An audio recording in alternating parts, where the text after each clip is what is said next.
हाँ, वैसे तन्ना इतना भी नहीं बेरा दुनिया का ताऊ, इतना तू दिखावा करे। अब मैंने क्या कह दिया?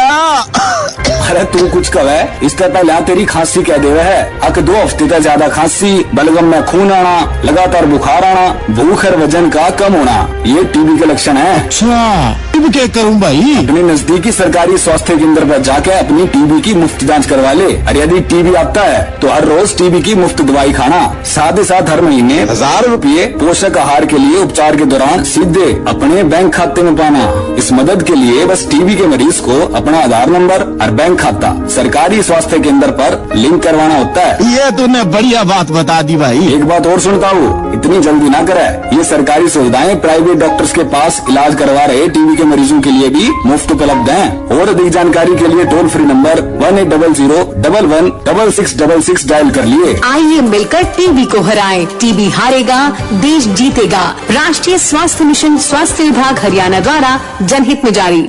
नमस्कार, ये आकाशवाणी चंडीगढ़ है। अब आप प्रतीका से प्रादेशिक समाचार सुनिए। पहले इस बुलेटिन के मुख्य समाचार। लोकसभा अध्यक्ष ओम बिरला ने ओपी जिंदल ग्लोबल यूनिवर्सिटी में देश के पहले संविधान संग्रहालय का उद्घाटन किया। श्री बिरला ने कहा कि भारतीय संविधान दुनिया के सभी देशों के लिए मार्गदर्शक है। केंद्रीय विधि एवं न्याय मंत्री अर्जुन राम मेघवाल ने भारतीय संविधान को दुनिया के सभी संविधानों से बेहतर और बेजोड़ बताया है। हरियाणा के राज्यपाल बंडारू दत्तात्रेय ने अंतर्राष्ट्रीय गीता महोत्सव की तैयारियों की समीक्षा की और इसे सामाजिक आयोजन बनाने के लिए और अधिक प्रयास करने की जरूरत पर बल दिया। और हरियाणा के सामाजिक न्याय एवं अधिकारिता मंत्री कृष्ण बेदी ने कहा कि भारतीय जनता पार्टी की सरकार ने वंचित अनुसूचित जाति समाज के लोगों को न्याय देने का काम किया है। अब समाचार विस्तार से। लोकसभा अध्यक्ष ओम बिरला ने आज सोनीपत की ओपी जिंदल ग्लोबल यूनिवर्सिटी में देश के पहले संविधान संग्रहालय का उद्घाटन किया। इस अवसर पर श्री बिरला ने कहा कि ये संग्रहालय आने वाली पीढ़ियों को संविधान के विभिन्न पहलुओं से अवगत कराएगा। इस अवसर पर ओपी जिंदल ग्लोबल यूनिवर्सिटी के संस्थापक कुलाधिपति नवीन जिंदल, कुलपति डॉक्टर सी राजकुमार, सांसद संबित पात्रा और विधि एवं न्याय क्षेत्र के विद्वान भी उपस्थित रहे। इस दौरान विश्वविद्यालय में राष्ट्रीय संविधान सम्मेलन का आयोजन भी किया गया। सम्मेलन को लोकसभा अध्यक्ष ओम बिरला ने मुख्य अतिथि और केंद्रीय विधि एवं न्याय मंत्री अर्जुन राम मेघवाल ने विशिष्ट अतिथि के तौर पर संबोधित किया। लोकसभा अध्यक्ष ओम बिरला ने कहा कि भारतीय संविधान दुनिया के सब देशों के लिए मार्गदर्शक है। भारत की लोकतांत्रिक प्रणाली सबसे बेहतरीन है। उन्होंने कहा कि भारत के विचार और संस्कार में लोकतंत्र रहा है। दुनिया को वसुधैव कुटुंबकम का संदेश भी भारत की ही देन है। श्री बिरला ने कहा, हमारा संविधान सामाजिक आर्थिक परिवर्तन का मार्गदर्शन भी बना और आज हमें खुशी है कि हमने समाज के अंतिम व्यक्ति के जीवन को परिवर्तन करने के लिए सरकारों को अगर मार्गदर्शन भूमिका निभाई तो हमारे संविधान को निभाई। और मुझे आशा है कि हम इसी तरीके से लोकतांत्रिक प्रक्रियाओं को अपनाते हुए भारत के संविधान में जो हमें आत्मविश्वास दिया है, सामूहिकता का, अखंडता का, एकता का और सबसे बड़ा जो हमारे लिए प्रेरक है, हमारे कर्तव्यों दायित्वों का समय आ गया है। विधि मंत्री अर्जुन राम मेघवाल ने कहा कि भारत रत्न भीमराव अम्बेडकर ने भारतीय संविधान की रचना की जो दुनिया के सब संविधानों से बेहतर और बेजोड़ है। बाबा साहेब के अनुच्छेद 370 के विरोधी होने का जिक्र करते हुए श्री मेघवाल ने कहा, 370 आर्टिकल को बाबा साहब ने वायलेट में किया और वो जब ओम बिरला साहब हमारे लोकसभा के अध्यक्ष थे उस समय हमारे अमित शाह जी ने, गृह मंत्री जी ने, जो 5 अगस्त और 6 अगस्त 2019 को जो आर्टिकल 370 को समाप्त करने का निर्णय लिया, वो लोकसभा का सीन भी शानदार था, वो राज्यसभा का सीन भी शानदार था। और बिरला साहब को भी मैं बधाई देता हूँ कि ऐसा आर्टिकल जिसको बाबा साहब भी पसंद नहीं कर रहे थे उसको हटाने का काम इस सरकार ने किया नरेंद्र मोदी जी के नेतृत्व में।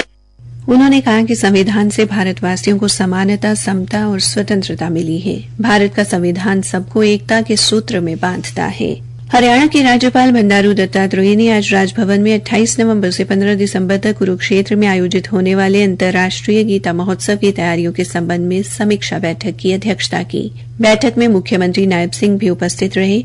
श्री दत्तात्रेय ने अंतर्राष्ट्रीय गीता महोत्सव को सामाजिक आयोजन बनाने के लिए और अधिक प्रयास करने की जरूरत पर बल दिया। राज्यपाल ने कहा कि दक्षिणी राज्यों को इस भव्य आध्यात्मिक आयोजन के बारे में ज्यादा जानकारी नहीं है। महोत्सव में देश भर से प्रमुख आध्यात्मिक हस्तियों को भी आमंत्रित किया जाना चाहिए। उन्होंने कहा कि प्रख्यात धार्मिक हस्तियों और डिजिटल प्लेटफॉर्म का अधिकतम उपयोग करके इस आयोजन की पहुंच को और बढ़ाया जा सकता है। श्री दत्तात्रेय ने कहा कि राष्ट्रीय स्तर की हस्तियों को सदस्य के रूप में नियुक्त करके कुरुक्षेत्र विकास बोर्ड के संरचनात्मक दायरे को व्यापक बनाने की भी जरूरत है। उन्होंने कहा कि कुछ महिलाओं को भी बोर्ड का सदस्य नियुक्त किया जाना चाहिए। प्रादेशिक समाचार आकाशवाणी चंडीगढ़ से प्रसारित किए जा रहे हैं। हरियाणा के सामाजिक न्याय एवं अधिकारिता मंत्री कृष्ण बेदी ने कहा कि भारतीय जनता पार्टी की सरकार ने प्रदेश में अनुसूचित जाति के लोगों को न्याय देने का काम किया है। आज जींद में एक प्रेस वार्ता के दौरान उन्होंने कहा, 1996 से ये बैकलॉग चला हुआ है। 1996 के बाद ये बैकलॉग कभी पूरा नहीं हुआ, परंतु 2014 के अंदर जब मनोहर लाल जी के नेतृत्व में हमारी सरकार बनी और हमने इस बैकलॉग के मुद्दे को उठाया, अब स्थिति ये है कि हमने लगभग 75% बैकलॉग पूरा कर लिया और कमी जहाँ तक रह गई है उसको भी हम तुरंत पूरा करेंगे। अभी ये डीएससी वर्गीकरण का बड़ा इशू था, इसको कम्प्लीट करके नोटिफिकेशन हो गया, इस प्रकार की भर्तियों की शुरुआत हो गई है और बैकलॉग को भी शीघ्र ही पूरा करने का काम करेंगे। श्री बेदी ने कहा कि अनुसूचित जाति के आरक्षण में वर्गीकरण की मांग हरियाणा प्रदेश के गठन के समय से ही थी। पंजाब में इस मांग को वर्ष 1975 में मान लिया गया था। हरियाणा में इसे स्वर्गीय पूर्व मुख्यमंत्री भजन लाल ने माना, लेकिन गत कांग्रेस सरकार के शासनकाल में एक व्यक्ति उच्च न्यायालय चला गया और उच्च न्यायालय के निर्णय पर पंजाब ने तो विधानसभा का विशेष सत्र बुलाकर इस बारे कानून बना दिया, किंतु पूर्व मुख्यमंत्री भूपेंद्र सिंह हुड्डा ऐसा साहस नहीं कर पाए और उन्होंने रोजगार के साथ साथ शिक्षा संस्थानों में भी इसे समाप्त कर दिया।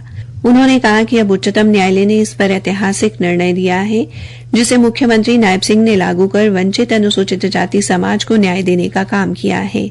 श्री बेदी ने कहा कि मुख्यमंत्री कल जींद में वाल्मीकि जयंती के उपलक्ष्य में होने वाले राज्य स्तरीय सम्मेलन में भी अनेक जन कल्याणकारी घोषणाएं करेंगे। उन्होंने महाराष्ट्र के नतीजों पर खुशी जाहिर की और इसे प्रधानमंत्री नरेंद्र मोदी के कुशल नेतृत्व और पार्टी अध्यक्ष जेपी नड्डा सभी कार्यकर्ता व पदाधिकारियों की जीत बताया। 55वें अंतर्राष्ट्रीय फिल्म महोत्सव में क्रिएटिव माइंड्स ऑफ टुमारो प्रतियोगिता भारी उत्साह के साथ संपन्न हुई। 5 टीमों में बटे 100 प्रतिभागियों को 48 घंटे में एक लघु फिल्म बनाने का काम सौंपा गया। इस वर्ष इस प्रतियोगिता का विषय प्रौद्योगिकी के युग में संबंध रखा गया था। महोत्सव में प्रतिभागियों को फिल्म उद्योग के पेशेवरों से मिलकर समृद्ध अनुभव प्राप्त हुए। चंडीगढ़ साहित्यिक समिति द्वारा चंडीगढ़ लेक क्लब में आयोजित CLF लिटरेटी साहित्यिक समारोह का शुभारंभ आज पंडित सुभाष घोष की संगीतमय प्रस्तुति के साथ हुआ। आज राष्ट्रीय साहित्य अकादमी के अध्यक्ष माधव कौशिक ने उद्घाटन समारोह को संबोधित किया और इस समारोह को एक बेहतरीन पहल बताया। उद्घाटन समारोह को साहित्यिक उत्सव की निदेशक डॉ सुमिता मिश्रा ने भी संबोधित किया। आज पहले दिन रतन टाटा अ लाइफ का विमोचन भी किया गया। ये पुस्तक डॉ थॉमस मैथ्यू ने लिखी है। नई दिल्ली के भारत मंडपम में चल रहे 43वें भारत अंतर्राष्ट्रीय व्यापार मेले में हरियाणा पवेलियन में हथकरघा उद्योग के उत्पाद लोगों की पहली पसंद बने हुए हैं। हमारे संवाददाता ने बताया है कि हथकरघा उद्योग प्लास्टिक के बने उत्पादों के विकल्प उपलब्ध कराकर पर्यावरण संरक्षण की दिशा में महत्वपूर्ण योगदान दे रहा है। फरीदाबाद पुलिस की अपराध शाखा ने एक नशा तस्कर देव कुमार को गिरफ्तार किया है। पुलिस प्रवक्ता यशपाल ने बताया कि आरोपी के घर से 15 किलो 580 ग्राम गांजा बरामद हुआ है। देव कुमार बल्लभगढ़ के गांव चंदौली का निवासी है। आरोपी ये गांजा दिल्ली के किसी व्यक्ति से खरीद कर लाया था। अंत में मुख्य समाचार एक बार फिर। लोकसभा अध्यक्ष ओम बिरला ने ओपी जिंदल ग्लोबल यूनिवर्सिटी में देश के पहले संविधान संग्रहालय का उद्घाटन किया। श्री बिरला ने कहा कि भारतीय संविधान दुनिया के सभी देशों के लिए मार्गदर्शक है। केंद्रीय विधि एवं न्याय मंत्री अर्जुन राम मेघवाल ने भारतीय संविधान को दुनिया के सभी संविधानों से बेहतर और बेजोड़ बताया है।